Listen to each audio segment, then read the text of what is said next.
the well design. This is one of the most crucial things in your program, where we consider different things. What are the drilling conditions?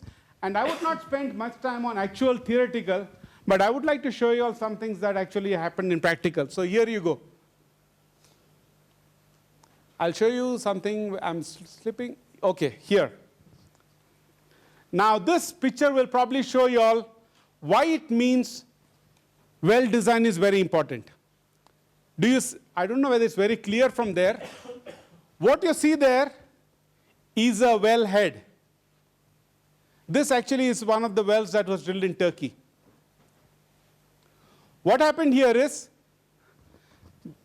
and this is why I'm talking about this is why well design is very crucial. This well, somewhere at the, just behind there, what you see behind are tree lines. You see two trees in the background. Those trees, they are drilling one day. And suddenly about 1 kilometer away, there's a vineyard. They grow grapes out there. There is a small hot water mud pod coming up. OK? First day. Small mud bubbling up in the vineyard 1 kilometer away. Suppose I'm drilling here, say 1 kilometer away near that thing, small thing coming up. Just hot water and mud coming up. Would it be much a problem? OK, now just because you're running out of time, I'll cut short there. After 2 days, it started coming closer. It came about 500 meters. Third day, it is almost on the rig site. Fourth day, they decided that they should pull the rig out and everything out. By God's grace, everybody got saved. The rig was pulled out at the last minute. And what you see there just is that is the top of the well, and that whole pond is actually what the drill site was. What happened there was, as they were drilling, there were some probably unconsolidated formations down below. It actually started cracking. The fluid started flowing across and started coming across from somewhere else. Slowly, the fracture started growing closer and closer. By the time it came, it was too late. It was lucky nobody else was killed. The rig had to be pulled out, and that is what even sits there even now. It's a boiling mud pool. Now, this is where we have to think of, you see on top, I've given a few comments there about competent formations. This is where we look at data from close by wells. Okay? This was the first well that was drilled, so they did not have much to think about in terms of correlation. But you guys, whoever have drilled, you've got wells to correlate with. Then you have to case out loss zones. Then there is things like, yeah, can I set the casing shallow? Yeah, it will cost me cheaper. But what is it going to affect? This is what's going to happen in the long run. I just wanted to show you all that. I'll go back to my first slide there. So when we normally do planning on well designs, there are two types of well fields that we talk about. One is green and one is brown. What is a green field? Anybody? Thank you. A well that has not been a field where there have been no wells drilled, that is called a green field. So where do you base your geology on? You base upon, as somebody said, about your planning, right? You gather data from the surface and you make your plans, right? Now, in brown fields, that is what we are doing now. Though we have got the brown field, what is the brown field? Do you have any brown fields in Ethiopia? Which one? Aluto? Thank you. Aluto, I would consider the brown field because we've already got about 8 wells drilled, right? Now, but the problem here is we are almost drilling the next well in Aluto as if we are drilling a green field. Agree with that, that's why? Do you agree with that? That we sometimes are drilling some of the fields almost not using the data that's available. Do you agree with that? To some extent? or to a large extent. I'll leave it there. Just think of this. What we do now is, just as you told, we should have a database. And thanks for that word that you told. We see a lot of it written on paper, but we do not see actual databases. That's number one. Then, having the database, quality. I can write any number of lines, but if it doesn't make proper quality, it doesn't make any sense. So here, what do we take? For those things, we use things like stratigraphic markers and any unstable formations. So based on that, I would modify my next well. Now, also, here, you normally do, sometimes you do leak of tests. That helps to show me what is the pressure of the next drilling campaign. Now, I'll go here just to show you one thing here. It's not very clearly visible, but you all can read it in your notes later. But I would just like to touch on this. When we see at casings, casing is one of the most important things that you have in your well field, in your well. Because casing and cement are the things that you leave in your well after you have drilled a well. Am I right? So those are the things that you use for checking your calculations. I'll just go here. Let me go here. OK? This will actually explain the previous 3 slides. So here, where the green line is where I can go a minimum design. And the red line is the effective containment. So what it is, suppose I'm setting a casing at a particular depth. I'm setting that casing, but what does that show? I have to plan for the next casing that I'm drilling, right? So if you see there, between those 2 lines, the lines go further apart. But that shows me there are 2 places that I can either set the minimum or the maximum depth. So that is where try to stay in your calculations between that zone. That helps you to show that, because when I'm drilling, I've set my casing at 100 meters. But what I have to think of is, I have to drill to 400 meters the next casing zone without casing, right? If I do not have casing, that's why I showed you that picture. If you close the BOP here, it'll come out from somewhere else. That's why it's quite crucial there. Now, I'll store here. One of the things, how much time? 11 minutes. OK. Now, one of the pictures I'm showing here is, this is something quite crucial also.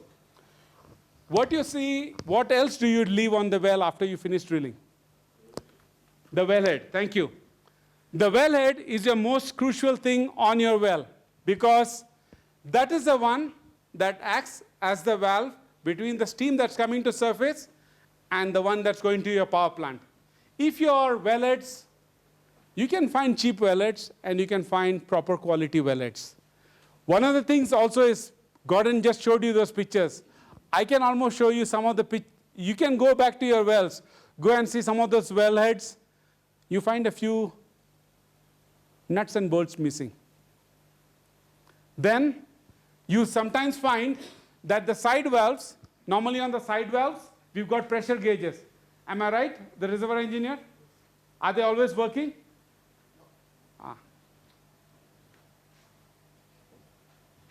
You've got pressure gauges, just for the sake of showing on your checklist.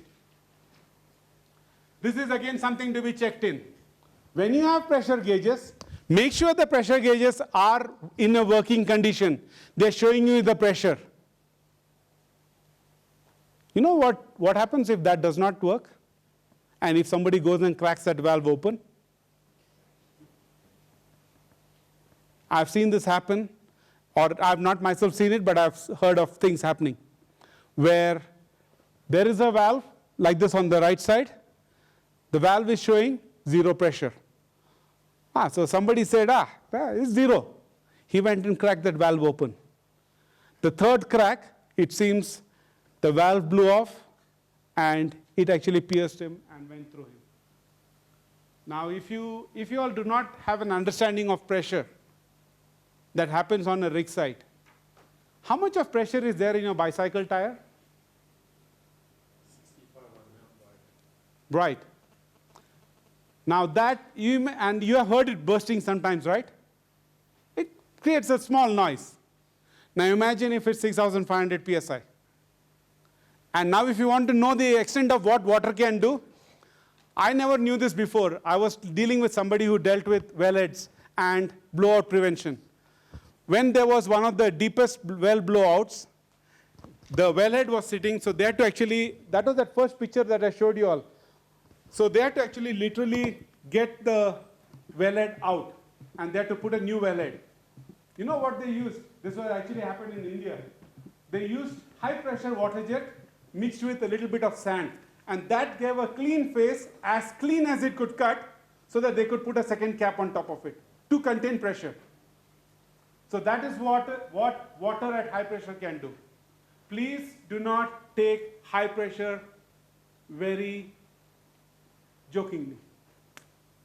Even those of you all who reservoir, especially reservoir guys and all, those who go to those rig sites, please be very sure of what you're looking at. Does this thing read 0? Is it 0 really? Please make sure of that. Okay. Yes, I was coming there. Thank you. Now, many of the places, that's why we actually touched upon that a little bit when we spoke about the H2S. The cellar is where the wellhead sits. The cellar is where the wellhead sits. So that is a point in the well, around the vicinity of the well, where always there is H2S or heavy gas settles down. Make sure that it's not very deep, so that you have got enough of air circulation. Second thing you see there is a conduit that takes fluid from the cellar out to your sump.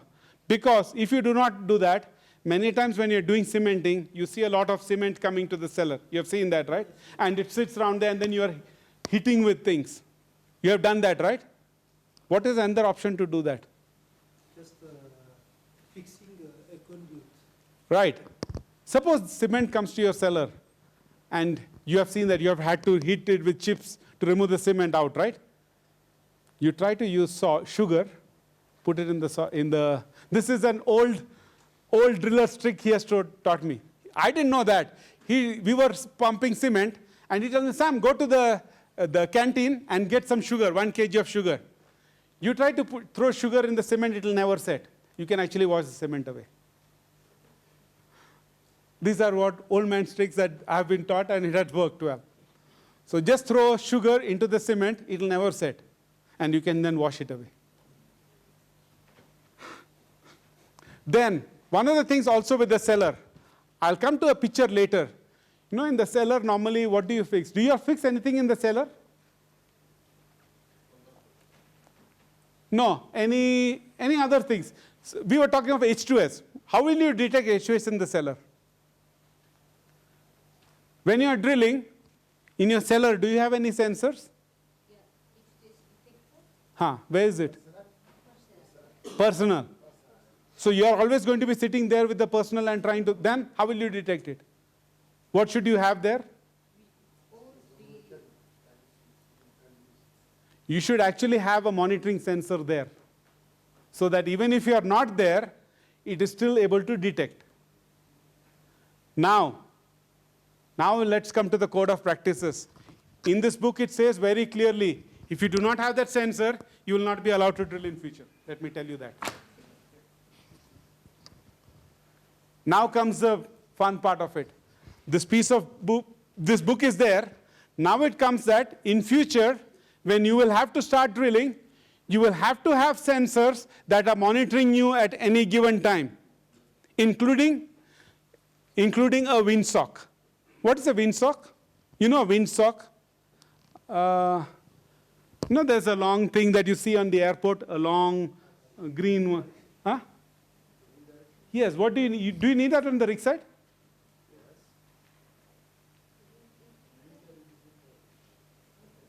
Do you need a windsock on your rig side? Yeah. Yes, no?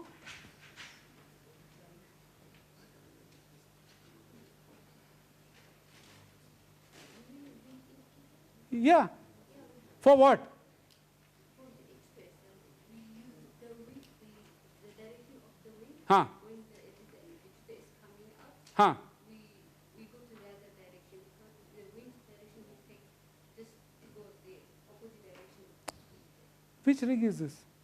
If I'm not clear or I'm not clear with what you are. No, this guy, he's sitting there, he's working on your rig. He says almost sitting as if you are talking something else.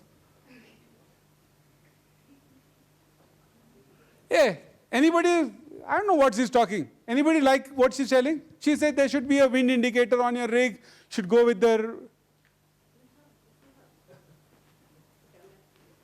No, I'm not. These guys are sitting as if you are talking Latin or Greek to them. Hey, anybody on the rig that she was has seen a wind indicator? Yes, no? Yes. What does it do?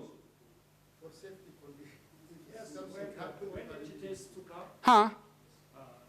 the wind to take to one place. Yes. Yes. We come to safe, Huh? to run to the highland. And in the direction of the wind. The wind direction opposite to go. Hey, now this old person is also talking something he did in his old school days. Anybody with him? Yes or no? Thank you. Appreciate that very much. Now I'll tell you why I asked you this question. There's a question on your test, and this is taken from one of the fields in Africa which does not have a windsock. And let me tell you all one more thing. Almost 90% of the pictures that you see on my presentations are not photoshopped. They are actual pictures, even Gordon has picked up, actual pictures from the rig side, except for a few which I have taken from safety slides. Rest of it is actual pictures that I've picked up from the field. Yeah, Time? we have also seen rig sites that have detectors, but they were they were sorry. disconnected. So, of course, sensors need to be made use of. How long is your fasting ending? They want to send me a report when they're ready. Oh. Yes. Yes. Yes. Yes. Ah. Yeah. Right. Yes. Yes. Yes. Yes. Right. Now that's a good question. George, Philip, oh, there's Mr. JRMF is here. As a part of JRMF, who would be pushing on the implementation of the code? Because that's a requirement, right? Yeah. Who would be pushing for implementation? For example, when the rig is set up, then somebody has to come to check whether they meet all the requirements, this is available, who is any capacity given that for not only during the training, but for we start. Everything, yeah. Because the developer who come in the country, Right, they got a license. right, The institution in the country right, giving license. right. So normally it belongs to the government institution to Okay. see if the enforcement of the Just the examples like that. Yeah, yeah, it's a very good question. In Indonesia, how they do it is there is a government identity with experts. Would they go and check when you say that No, but who is like his question, like now I'll tell you. A very good example is now when I'm drilling in the US, when I come to a casing point, I have to start drilling the next section, right? So I have to do a BOP check, make sure all the pressures are checked. For that, in California where we drill, it's called the Department of Oil and Gas. It's called DOGGR. I have to call suppose I'm drilling in Aluto, there is a person who is the inspector for that region. I have to tell him, so I have to call him. He does not come. So I have to tell him that in the next 24 hours, I will be at a point where I will be ready to do my testing of my BOP. Okay? So I have to give him information first. Then he will come to the rig site after 24 hours when I'm ready. Then he will tell me, okay, now this is now what we saw the BOP. Suppose this is a BOP. He will tell me, Sam, first check this valve, this valve. Okay? I have to check the valve, so he tells me to pressure up. So I have to pressure it up first. Say he tells me if this valve is for 2000 psi. I have to hold 2000 psi for 10 minutes. Or if the drop is more than more than 10% drop, I have to redo my test. And that's why, remember, we're talking of trying to get shortcuts. There are no shortcuts here. So we have to go through all these tests, and these tests are documented. One is sent to the State Department. One is kept on the rig site. Only if that is allowed does the Department of Dogger inspector sign off, and can you continue drilling. If not, you cannot continue drilling. Now, that one, Solomon, is there anybody at that level over here who can do that? Well, by law, we have established a regulatory institution. Right. Fine. Uh-huh. Whether So Tasfa, oh, now you got Tasfa is also sitting here. Hey, he was sitting and just listening to what you were telling. Now you put him in the tight spot. Tasfa, what would you do, please? We are just a new Fine. Yeah. Mm-hmm. we are on the way of approving the regulation. Okay. We are going to use Yeah. But now his question is, do you have people who will go and actually verify it? but we are going to acquire Okay. this kind of, it is Okay. difficult, Yes, I understand that, but but we are trying to get some people and to train them. and Okay. this is what we need. thank you. Appreciate that. So now you guys, okay, just before we close, now you guys who are going to start drilling, you buy Tasfai sometimes some food sometimes. Be very sure of that. Because I think so they are on a very good footing. I appreciate that. And I think so this will help to improve the drilling standards in Ethiopia. And this will also help to set standards across the region. Because this is very important, is that it is like, for example, somebody checking your seatbelt in your car. It's as simple as that. Or checking your, but that person has to be qualified enough and has to be strict enough.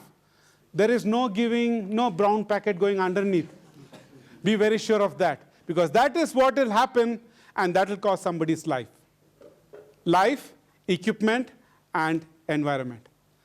If you have, that's a very good thing, and if you need any help, let us know. I can help, or others also in the BGR can be helpful. But this is something that we should focus on, is that making sure this book has to be followed, no brown packets exchange, but make sure it is done properly. Thank you very much. Hope you all have not got bored so far.